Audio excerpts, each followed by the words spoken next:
오늘 읽었던 이 누가복음 20장의 말씀 16절에서 18절까지 읽었지만은 이제 전체적인 이제 배경을 가지고 있는 이제 본문은 포도원 농부 비유를 이제 들면서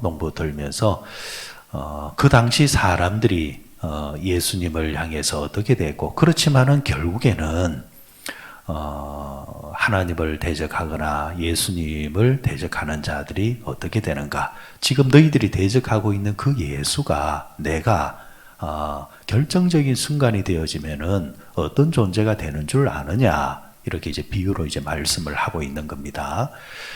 여러분, 각 나라마다 정치 1번지 이러면은 대부분이 이제 그 나라의 수도에 있는 것 같아요. 대한민국의 정치 1번지 하면은 이제 어디 있습니까? 서울에 국회의사당이 있는 여의도, 이렇게 말할 수 있고, 미국 같은 경우는 워싱턴일 것이고, 이 이스라엘 같으면은 어디겠습니까? 예루살렘입니다. 예루살렘. 그러니까 이 예루살렘에는 늘 항상 사람들이 이제 복작복작하면서 정치하는 사람들이라고 한다면은 주 세력이면은 이 예루살렘에 늘 항상 이제 왕래를 하는 겁니다. 여러분, 우리나라에 정치하는 사람들도 그 주말에는 각 자신의 지역구에 내려가는 경우가 있지만은 대부분이 어디 거하고 있습니까? 서울의 국회에 이제 거하면서 이제 정치를 하고 있단 말이죠. 예루살렘이 꼭 그와 같다라는 겁니다. 그러면서 지금 예루살렘에 있던 이 정치인들은 새로운 이제 정치 이슈에 대해서 관심을 가지고 어느 지역에 누가 지금 인기가 있다 하더라, 세력이 만들어진다 하더라, 어디에 지금 조직이 만들어진다 하더라, 여기에 항상 민감하게 지금 생각하고 있고 반응한단 말이죠. 이제 그럴 때 저들의 귀에 들린 자가 누구냐니까 북부지방의 갈릴리 지역에 예수라는 사람이 이제 등장했다라는 겁니다. 근데 이 예수라는 사람이 의외로 사람들한테 지지를 많이 받고 힘을 많이 받는다라는 거예요. 그리고 이 예수라는 사람이 정치 신인인데 갈릴리 지역만 있는 것이 아니라 타 지역도 지금 순회를 하면서 가는 곳마다 사람들을 선동을 하고 있다라는 거죠. 또 신기한 것은 다른 정치인들에 비해서 지금 예수가 보이고 있는 이 정치 행보가 사람을 낫게 한다든지 아니면은 하나님을 이야기하면서 지금까지 해왔던 정치인들의 행보와는 조금 다른 그런 모습을 보이고 있는데, 그 예수가 지금 예루살렘에 올라온다라는 거죠. 그러자 아마 이 예루살렘에 있는 이 정치인들은 일반 사람들에 비해서 참 지극히 많은 이제 관심을 가지면서 예수가 오기를 기다리고 있었을 거란 말입니다. 자, 그럴 때에 주 세력은 어떨까요? 비주류 같은 경우는 새로운 정치 인물을 통해서 새로운 이제 힘을 한번 만들어 보려고, 팬덤을 한번 만들어 보려고 관심을 가질 것이고, 그 당시 주류를 이루고 있던 기독권을 가지고 있던 사람들 입장에서는 새로운 정치인이 나타나는 게 그렇게 탐탁지 않겠지요. 탐탁지 않고 자기들과 노선이 다르다고 한다면은 그 예수를 어떤 식으로 해든지 배척을 한다든지 정치 생명을 끊어버리게 했다든지 그런 이제 꿈꾸기가 아니겠습니까? 이제 그런 가운데서 예수님이 드디어 예루살렘에 이제 나타나시는 겁니다. 예루살렘에 나타나자 오늘 본문에는 자세히 안 나와 있지만은 마태복음이라든지 마가복음을 보면은 예수님께서 나귀를 타고 예루살렘에 입성할 때에 참 많은 사람들이 그 앞에 나가서 뭐라고 말하느냐니까 다윗의 자손이여, 호산나 다윗의 자손이여, 우리를 구원하소서. 사람들이 열광을 한단 말이죠. 이럴 때 내색은 안 하겠지만은 정치인들 입장에서는 얼마나 그게 긴장되겠습니까? 그렇잖아요. 그리고 어떤 사람들 입장에서는 새로운 정치인이 나타났다는 식으로 또 환호할 것이고. 자, 그런 가운데서 드디어 예수와 그리고 예루살렘에 있는 그 당시 기독권들이 이제 마주치게 됩니다. 2절 말씀 한번 돌아가 보시기 바랍니다. 오늘 20장 2절 한번 보시기 바랍니다. 20절 예수님께 나와서 그 당시 기득권이었던 대제사장들과 서기관과 장로들이 와서 뭐라고 말하느냐. 2절 말씀 같이 읽습니다. 말하여 이르되 당신이 무슨 권위로 이런 일을 하는지 이 권위를 준 이가 누구인지 우리에게 말하라. 너의 배경에 누가 있냐라는 겁니다. 너의 배경에 누가 있냐. 새롭게 나타난 분인지라 지금 당시 사람들에게는 궁금증을 많이 자아냈겠죠. 그리고 이렇게 많은 사람들을 선동하고 이렇게 할 것 같으면은 혼자가 아니라 분명히 예수 주변에 뒤에 뭔가 움직이는 힘이 있을 건데 지금 당신이 이렇게 행보할 때에 이 권위를 누가 줬느냐라는 겁니다. 좀 시비를 걸면서도 실제로 궁금한 것도 있을 거예요. 베일에 좀 쌓여 있으니까. 자, 그럴 때에 예수님께서 이제 그들에게 이제 대답을 하면서 오늘 나오는 이야기가 본문의 이야기가 포도원 농부 유명한 비유입니다. 자, 어느 날 한 사람이 포도원을 샀습니다.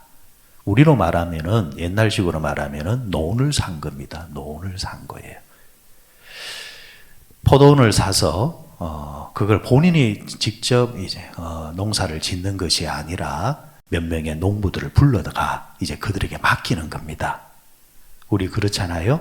도시에 있으면서도 시골에 있는 논을 다른 사람한테 맡기면은 1년에 쌀 이제 몇 석씩 받는다든지 이제 이런 그 농사를 짓지 않습니까? 딱 그런 식으로 이 주인이 오랫동안 외국에 나가면서 그러면 내가 사람을 보낼 테니까 그때마다 세금을 나한테 갖다 주시오. 이렇게 이야기를 해놓고 간 거예요.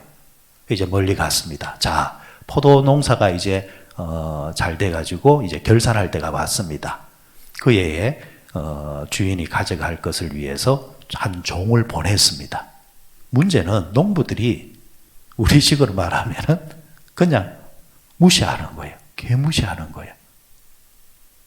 이들의 생각은 그거겠죠. 같이 사는 것도 아니고, 뭐 이 예루살렘에 있는 것도 아니고, 먼 외국에 나가 있으니까, 굳이 우리가 그렇게 신경 쓸 필요가 있겠냐?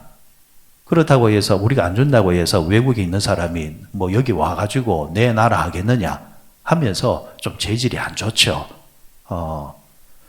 줄 것은 줘야 됨에도 불구하고 욕심이 나니까. 그러면서 종을 어떻게 했느냐? 두들겨 패버린 거예요. 두들겨 패고 가! 이 자식아! 하면서 보내버린 거예요. 그 종이 와서 여차여차 이야기하니까 이상하다. 그럴 리가 없는데 하면서 두 번째 종을 또 보냈습니다. 보냈는데 또 어떻게 하느냐? 또 두들겨 패고 세 번째까지 그러는 거예요. 세 번째까지. 그러자 주인이 안 되겠다. 내가 직접 가기는 그렇고 그렇다면은 나의 대리자 내 아들을 보내면은 아마 저들이 겁을 먹고 정상적으로 하지 않겠느냐 하면서 아들을 보낸 겁니다. 이제는 이 농부들이 어떻게 하느냐 하니까 이 아들만 없으면, 이 후계자가 없으면, 상속자가 없으면 이 포도원이 결국에는 시간만 끌기만 끌면 다 누구 것이 된다? 우리 것이 되지 않겠느냐. 야, 죽여버리자. 하면서 주인의 아들을 죽여버리는 겁니다. 지금 예수님께서 이 비유를 왜 드시는 걸까요? 자, 이렇게 아들까지 죽였다라는 소식이 주인에게 들리면 이제 그 주인이 어떻게 했느냐? 지금까지 해왔던 행보처럼 그 먼 곳에 가만히 앉아가지고 있겠느냐? 아니면은 당장 와서 이 농부들을 진멸해버리겠느냐? 결국 이 포도원을 차지하기 위해서 이 사단이 일어났는데 그 욕심 때문인데 결국엔 이 포도원도 누구 것이 되겠느냐? 농부들 것이 되겠느냐? 아니지. 주인이 와서 그걸 다 빼들어 가지고 다른 사람에게 주지 않겠느냐? 지금 이 예수님이 하신 이 비유를 전체적으로 나눠보면은 등장인물이 누구였습니까? 포도원은 세상입니다. 세상. 하나님께서 세상을 지으셨잖아요. 지으셔가지고 이 세상을 누구한테 맡겼습니까? 사람에게 맡겼지요. 그래서 본문에 등장하는 농부는 사람입니다. 저와 여러분입니다. 생육하고 번성하고 땅에 충만하고 땅을 정복하고 땅을 다스리라. 맡겼단 말이죠. 그런데 이 맡겼잖아요. 그러나 본래의 주인은 누굽니까?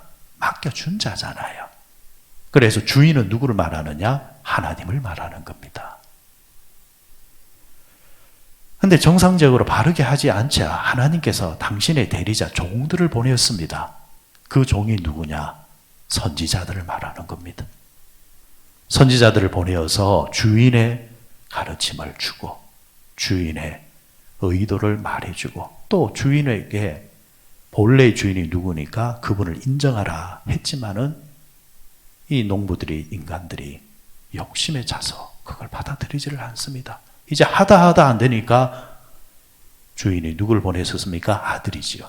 그 아들이 누굽니까? 예수 그리스도입니다. 그러니까 지금 예수님께서는 누구의 권위로 이 일을 하느냐 이렇게 너희들이 나한테 따져 묻고 있지만은 이 권위가 어디서 오는 줄 아느냐? 위로부터 하나님으로부터 받아서 나는 하고 있느니라. 너희는 세상 정치를 하고 있지만은 나는 하나님의 정치의 대리자로 이 땅에 왔느니라. 지금은 너희들이 덕세에서 힘이 있는 것처럼 보이지만 결국엔 어떻게 되는 줄 아느냐? 다 진멸될 것이다. 이렇게 이제 말씀을 하시면서 오늘 읽었던 본문 16절로 이제 가보시면 농부들을 진멸하고 포도원을 다른 사람들에게 주리라 하시니 사람들이 듣고 이르되 그렇게 되지 말지어다. 대충 알아듣는 겁니다. 알아들어요. 그렇게 될 리가 없다. 이렇게 이제 말을 하면서 부정하면서 그러자 예수님께서 17절에 그러면 기록된 바 시편의 말씀이에요. 시편에 보면은 118편 22절에 보면은 17절 말씀이 나오는 겁니다. 기록된 바 시편에 기록되어 있는데 건축자들의 버린 돌이 모퉁이의 머릿돌이 되었느니라 함이 어쩌미냐. 무릇 이 돌 위에 떨어지는 자는 깨어지겠고 이 돌이 사람 위에 떨어지면 그를 가루로 만들어 흩으리라 하시니라. 자, 건축자가 있었습니다. 자, 예루살렘 안에 집을 하나 딱 이제 짓고 있는데 돌이 여러 돌이 있는데 이 건축자가 보기에 별 볼 일 없어 보이는 돌은 그냥 성 밖으로 던져버린 거예요. 근데 집을 짓다 보니까 돌이 모자라는 거예요. 어디 가서 돌을 구해야겠느냐? 예전에 내가 성 밖으로 버렸던 돌 중에 쓸만한 돌이 없느냐 싶어서 나간 거예요. 나가보니까 정말 중요한 돌이 있더라는 거죠. 건축자들이 버린 무슨 돌이라 했습니까? 모퉁이의 머릿돌. 자, 집을 지으면 어떻게 됩니까? 집을 이 기둥과 기둥 사이를 이제 연결할 때, 그러니까 이제 각을 지는 자리가 있잖아요. 사각형이면은 4개 이런 자리가 있잖아요. 대부분이 옛날 집에는 여기에 뭐가 세워지느냐? 기둥이 세워집니다. 기둥이 세워진단 말이에요.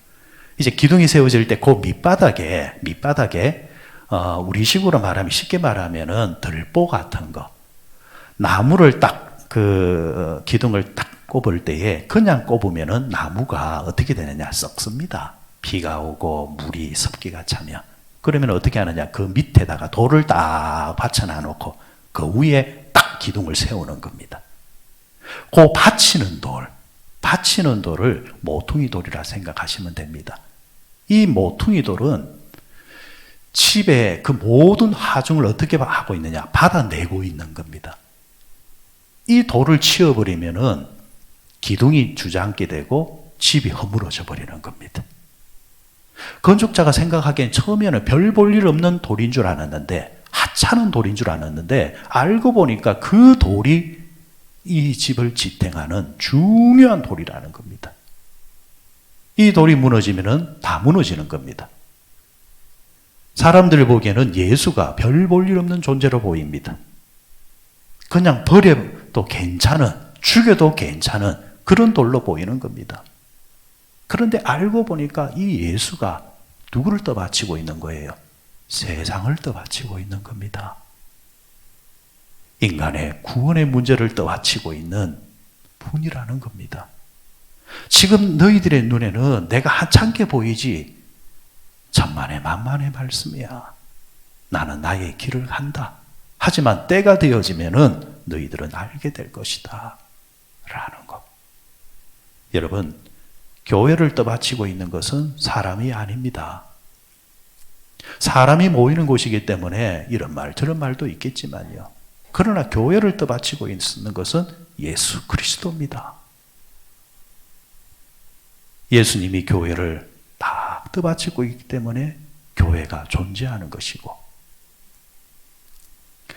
여러분의 삶과 여러분의 인생을 떠받치고 있는 것은 여러분들이 하고 있는 인간의 정치라든지 인간의 방법이라든지 인간의 노력이라든지 그게 아니라 여러분의 인생을 떠받치고 있는 것은 예수입니다. 이 세상 모든 화중을 누가 떠받치고 있느냐? 예수님이 바치고 있는 겁니다. 오늘 예수님께서는 세상의 정치 1번지를 할 수 있는 이 예루살렘에 올라가셔서 세속의 정치를 하고 있는 그 기득권을 얻기 위해서 수단과 방법을 가리지 아니하는 당시 정치인이었던 대제사장, 서기관들과 이런 위의 사람들 앞에서 저들은 너희의 권위가 어디서 왔느냐 이렇게 묻고 있지만은 그 권위, 예수의 권위는 바로 하나님에게서 온 것이고 예수 스스로가 그 권위가 있기 때문에 세상 사람들 눈에는 이해가 되지 않은 모습이지만 예수님은 십자가의 길을 걸어가면서 결국에는 모든 사람을 살리는 지금 정치를 하고 있는 겁니다. 말씀을 맺으면서요. 누군가는 정치는 해야 되는 겁니다.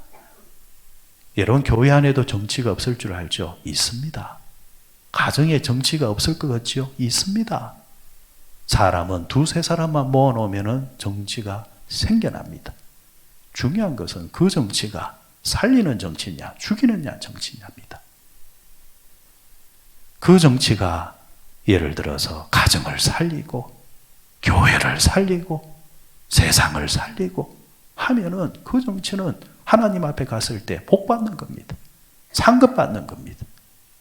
그런데 모이면은 사람을 죽이고 사람을 헐뜯고 하나님의 영광을 가리면 오늘 예수님 말씀처럼 마지막에 어떤 돌이든지 그 돌에 부딪히면 다 가루가 되는 것처럼 심판받는다.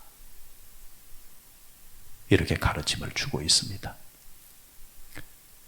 모퉁이 버림받았던 그 돌이 알고 보니까 세상 인류를 구원하신 예수가 된 것처럼 오늘 우리는 작은 모퉁이 돌이 되어야 될 줄 믿습니다. 가정에 돌아가셔서 여러분들이 모퉁이 돌이 되시면 되는 겁니다. 처음에는 보잘것없이 보여도 알고 보면은 모퉁이 돌이 되어졌던 기도하는 여러분 한 사람 때문에 여러분의 집이 지켜지고 가정이 지켜지는 겁니다.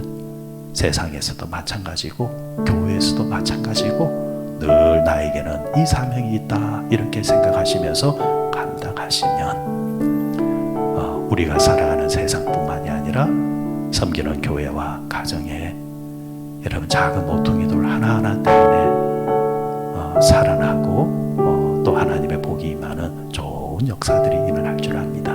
이 아침의 은혜가 우리 모두에게 있으시기 바랍니다.